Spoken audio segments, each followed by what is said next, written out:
Omsim, matik na yan. Yan, binagyo payong natin. Putol.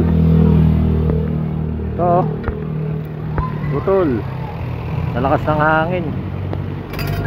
Ngayon, papalit natin siya dun sa luma. Ikukunin lang natin tong bubong. Lipat natin siya dito.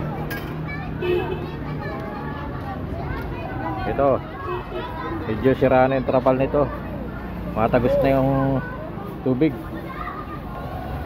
Sayang naman kung itatapon, pwede pa. Ayan o. Ginagamit natin yan sa ating negosyo sa Omsim Manok. Ayun, papalit natin. Pwede pa yan. Konting ayos lang. Kaya gagawin natin. Update ko kayo mamaya. Kapag vendors ka, ang unang tatamaan pag may bagyo ay ang payong. Kaya pag malakas ang bagyo at malakas ang hangin, panigurado, wasak ang payong mo. Dito na nga pala ako sa Bustillos, tapat ng Victory Liner, 5 PM to 11 PM. Buti na lang may reserba ako. Kahit luma na yun, pagpapalitin ko lang, pwede na ulit.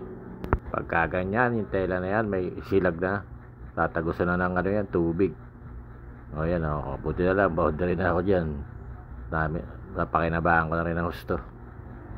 Kaya papahinga na siya. At pag may budget na ulit, bili tayong bago. Siguro nasa 1.8 rin yan. Size 80 nga pala itong ginagamit ko, para malaki-laki.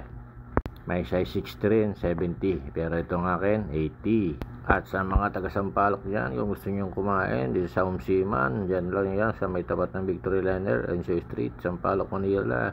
Punta na kayo guys, support kay Omsim, matik na yan.